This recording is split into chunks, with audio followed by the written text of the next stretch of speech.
Hello you Teslonians, welcome back to another video here in Tesla Jeep channel. It's been a long time. I mean, things just got crazy real quick. So I didn't really have time to record any video for that matter. But finally I've got a chance to,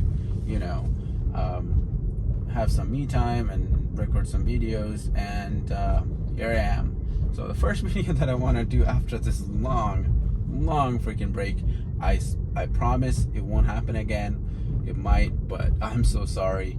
But today I want to test out Autopilot in highway and regular roads. So Autopilot, we haven't really gotten any major updates in the past, I don't know how many months. It's just been a long time. So I just really wanted to give you guys a little taste of Autopilot before we actually get the big update, which Elon's been promising that we will be getting soon. Well, how soon? According to Elon time, well, according to Elon, he says it will be here by, another 2 months or whatever.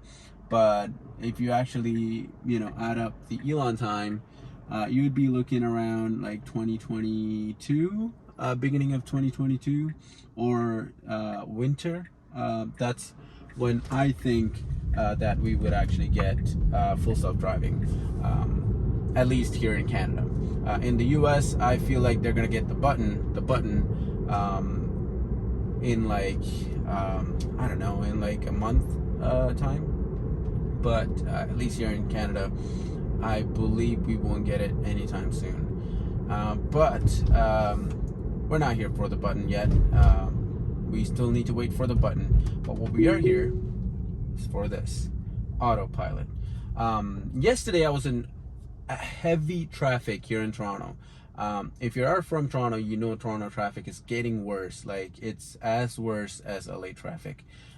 So I've been using Autopilot on highways and, well, navigate on Autopilot, and it's been a treat. Only sometimes, it just wants to move on to the other lane. It kind of, goes into the other lane, and then it, switch right back into the same lane right away, because, it kind of thought, that the guy behind me or whatever is coming really fast, which he wasn't.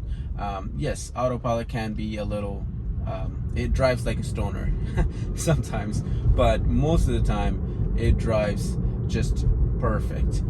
For example, over here, we're in this little neighborhood area. It's really pretty here, with all the trees and stuff. It has shadows everywhere. It doesn't really care. It just drives really nicely.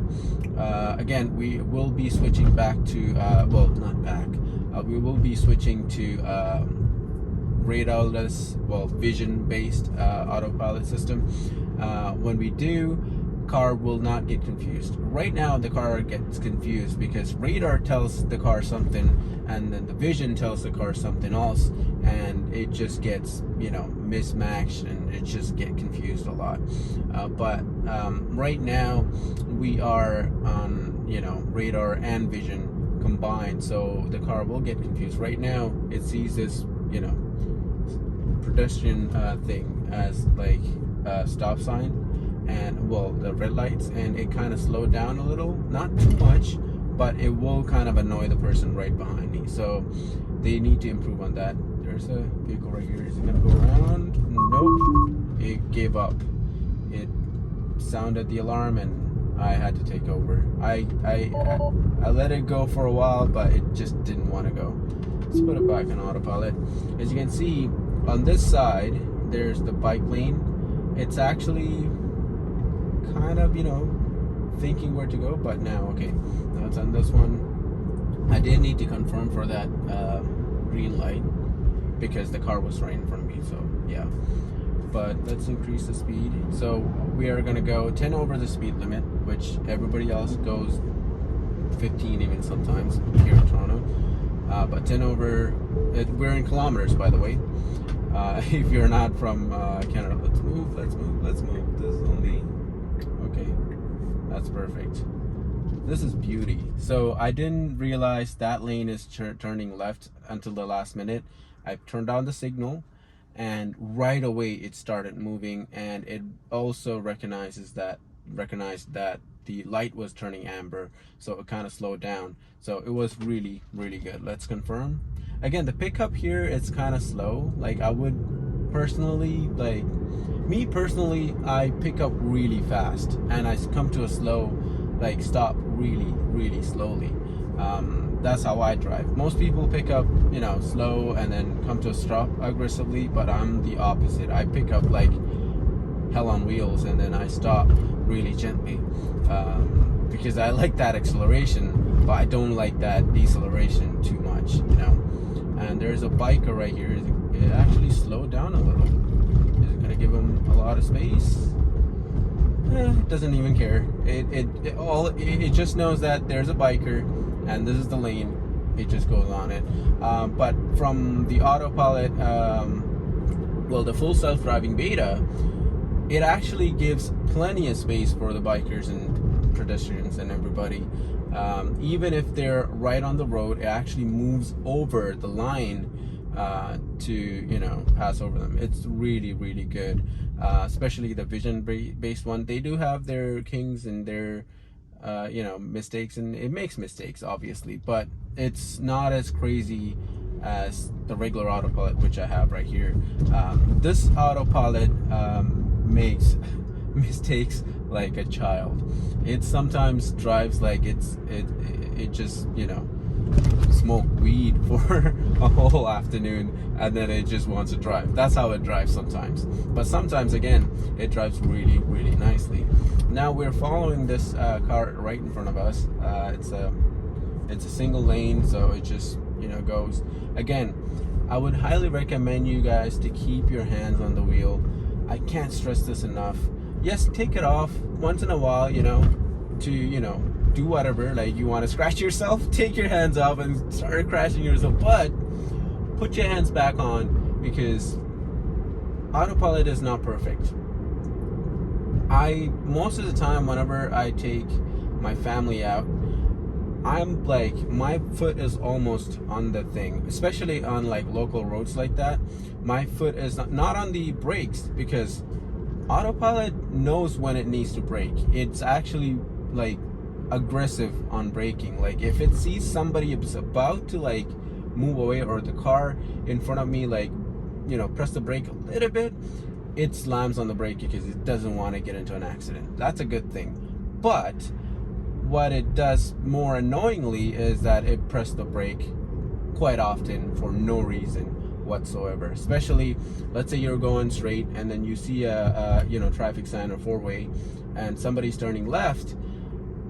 He would be turning left like a good, you know, like from here, and that traffic sign like 100 foot away, and it will actually slam on the brake for no reason. As a human, you know that by the time you get to that intersection, that car would have been, you know, would have gone long ago. But the car doesn't realize that. On the betas, the new vision based beta, it's actually better. If you haven't seen Dirty Tesla's video, I don't know what you're doing. Go watch all of his videos. It's just crazy. He actually scores them on how good it does, the autopilot system. So it's really, really nice. But anyways, let's get into the highway. And this is just a regular old, you know, neighborhood slash, you know, local road autopilot with, you know, me confirming for all the signals. But I didn't really confirm for a lot of signals because I always had a vehicle right in front of me, so I didn't really need to confirm on that. So I'll get back to you guys when things get crazy or when I get into highway. So until then, enjoy the drive.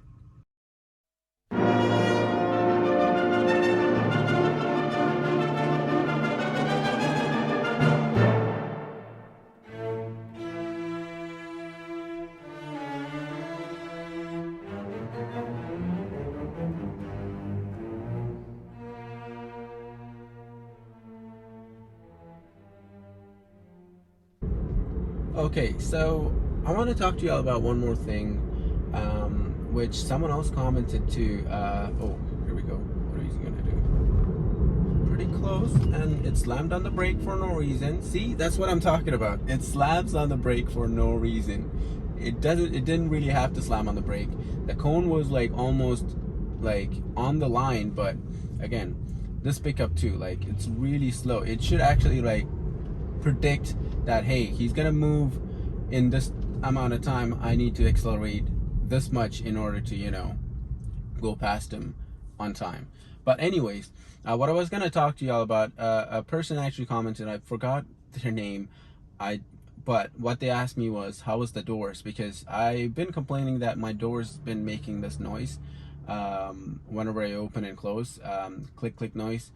If you have a Model 3 or any car for that matter, mostly all these cars have this problem. All the cars, it's not just Tesla's, any manufacturer you go. Let's confirm it's going perfect. Again, see, that Audi driver picks up really quick. Even though this car can beat his ass, it goes slow for some reason. You gotta, like, Autopilot needs to learn that, you know. I wish there was a mode like, just like Mad Max, you know, you can either put on chill, aggressive, or Mad Max, where it will pick up really fast all the time. But anyway, I'm going off track right now. So the doors, I went to the Tesla service this morning, and they've actually replaced both my door hinges. That's what they said. It's that plastic piece that's sticking out right in the middle. That's probably it. That's the culprit. It doesn't make that noise anymore. Even the car that they, you know, well, let's see how it does this corner. That's perfect. Ooh, that's perfect. Even the car that they gave me to sit in while they do the maintenance, because of COVID and stuff, you can't go inside those. So they gave me a car to sit inside and, you know, just chill out. That's a Model 3 2018, I think. That one also had that problem. So they fixed that problem, and this door right here, it squeaked whenever I opened it. Obviously, I could have fixed it with. Okay, it's actually waiting for him. Weird. It really shouldn't, but I'm just gonna let it do its thing. We're gonna turn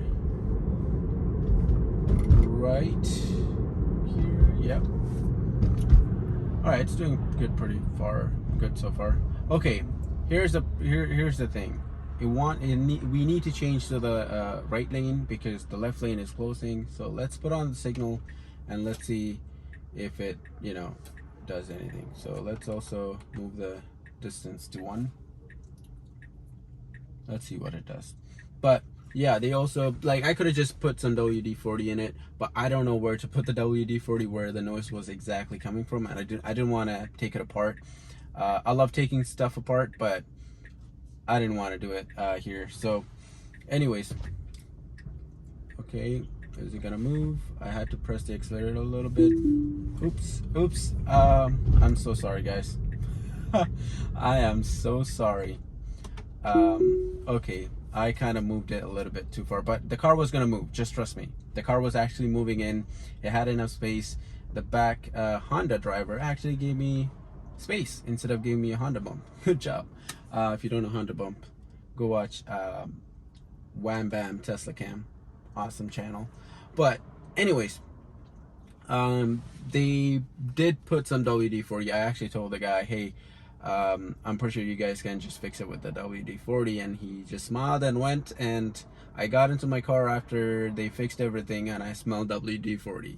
So yeah, they did put some WD-40, and they fixed it, and she's back to her good health.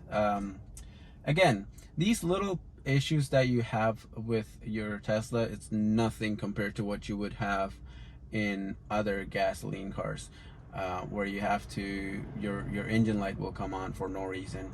You would have like fluid changes that you need to do, and heck, like even the washer fluid, they filled it up. So the only time I only bought 1 can of washer fluid ever since I got the car. It's been 2 years and a couple of months, And I do live in Canada, where we do get like shit ton of snow. Oh, this guy wants to move in, but Tesla don't want to let him go. Okay, there we go. Good job, Tessie. But yeah, 2 years, winter, snow. I've been using obviously with washer fluid quite a bit, but I never got to, I only bought 1 can of washer fluid and dumped it all in. That's it. I've never had to fill it up, because every single time I go to the Tesla service center, which is like, I would say like on average I would go like once, twice a year. Well, the first year I've been to the Tesla service center quite a bit, because again, this is like the first car, and I've had like little issues that's not even a big deal, that I needed to get done. It wasn't a big deal. They took care of me really nicely, so they actually also filled up the washer fluid, of course, so I didn't have to do anything. But yeah, that's the other than this small problems where you get squeaks and whatever, you like nothing else like fails. Like, it's just an amazing car, and not just Tesla, any electric car, but especially Tesla. I mean, you've seen the news about Bolt fires and whatever, but the media is not picking that up as much as a Tesla fire. It just goes wild. But I've got it. You know what? Let me let it go. Let's see what it does. Oops! It just gave up. It gave up. Okay, I'm gonna put it back on autopilot. Perfect. So it was gonna take that bend, that turn, but then it just kind of gave up, and then I had to take over. And it's like, hey, I'm not ready for this. But anyways, we're about to take the highway soon, and it's gonna be a really short highway drive, so nothing big. The traffic, my golly, it's just terrible. I mean, it's only 12 o'clock and it's already just terrible.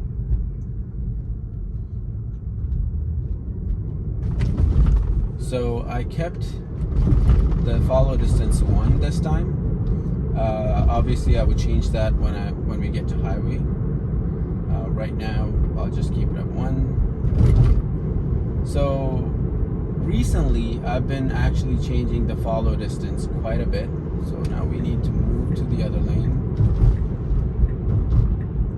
Slow down. Let's see if it's gonna move out or not.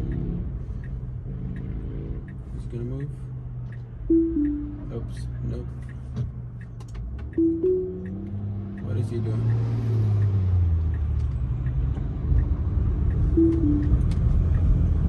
Okay, autopilot doesn't want to move. I'll just move. Right, what is he doing? Holy dick. Right, we're on autopilot. Now we're on Navigator on autopilot. And holy mama jamma. Okay, we've got some traffic. I mean, look at it. We've got traffic. So let's keep the follow distances at 1. So when it's crazy traffic like this, I usually keep the follow distance at 1. That way other drivers don't get mad at me. And also, whenever Tesla needs to change lanes, it would just change it in short distance instead of waiting for the other car to move a little bit forward for the distance to click in. I already have the signal on to change, but we still have the solid line, so it wouldn't. Why is it braking? See, that's the problem. It brakes. Let me put the accelerator a little bit.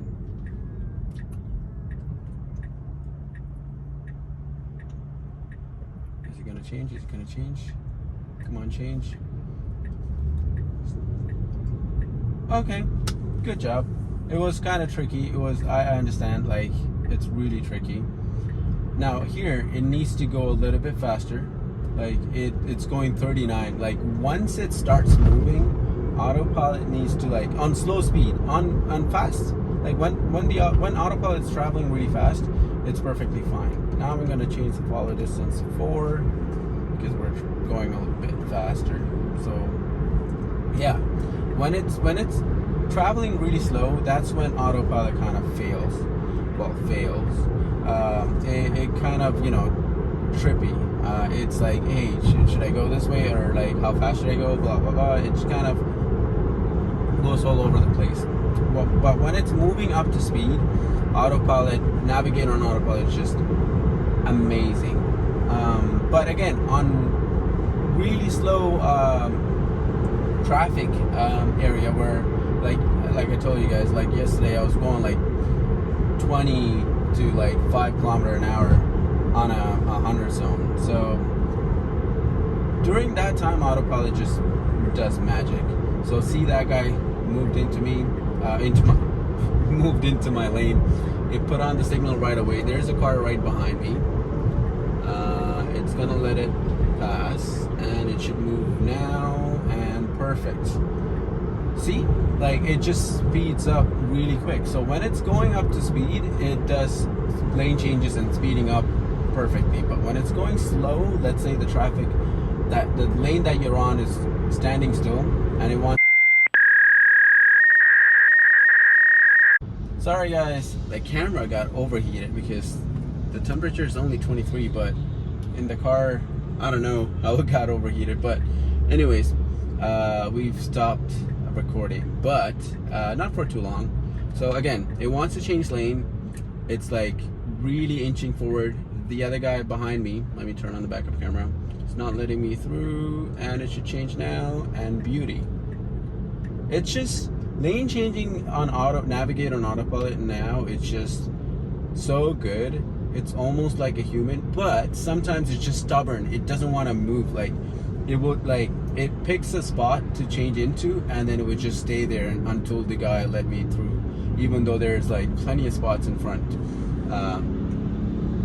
But again, this follow distance, I leave it at 4. This guy forgot his blinker fluid. Wow. Okay. Anyhow, we're almost there. Yeah, we're almost there. But so far, autopilot's been great. Navigator on autopilot in this kind of, you know, medium traffic. It's not like 100% traffic. It's like 70%, I would say. We're still going like 70 kilometers an hour instead of like going like 30 or even 10 kilometers an hour, or even stopped. But it's not bad. So it changed lane again. Beauty. And speeding up. And is it gonna slow down? Yes, it slowed down to 100. We were at 114, and now it's slowing down to 80. So in terms of off ramp, it's good. In terms of on ramp, sometimes it's just not the best. But let's see where it's gonna take us. All right, it's going this way. Oh, what are you doing? So autopilot reacted to that perfectly. He turned and it slowed down. It didn't really, like this time it didn't slam on the brake that hard. So that's good. But yeah, autopilot's ending right now. We should get back into regular autopilot from navigator and autopilot about now. And I'm just gonna press the accelerator pedal for it to continue. Ooh, it kind of went into the other car's lane. That's why he honked at me. But anyways, let me take over and we'll just go in here. So that was kind of scary because it almost went into his lane. But anyways, that's it. That's all I want to show you guys today. It's just a really short video, really nothing too special, just autopilot. Just, you know, it's just a self-driving car, nothing too special. Oh, there's an Elon. I call Tesla's Elon. But anyways, nothing too special. It's just self-driving car, right? But thank you so much for watching my videos, and thank you to all the new subscribers. I'm getting new subscribers literally every day, and even though I didn't upload a video for almost a month, but yeah, thank you so much for all your support. It really helps me. We're so close to 420 subscribers. I'm so excited about that. And yeah, that's about it for this video. Be sure to go click in my go check out my Instagram page. It's Cybertruck Future, and also go follow I mean, if you're about to order any Tesla for that matter, use my referral code. It's basically a link that you need to click in order to get the 1,500 kilometers of free supercharging kilometers. So go get that. It's linked also down below. And yeah, that's about it for today's video. Hope you guys enjoyed. Hope you guys are having an amazing summer. Thankfully, everything is coming to a really nice close. All this COVID BS is like going away after people are getting vaccinated and stuff. So hopefully we can get back to normal. But until then, this is your Tesla Sheep signing out.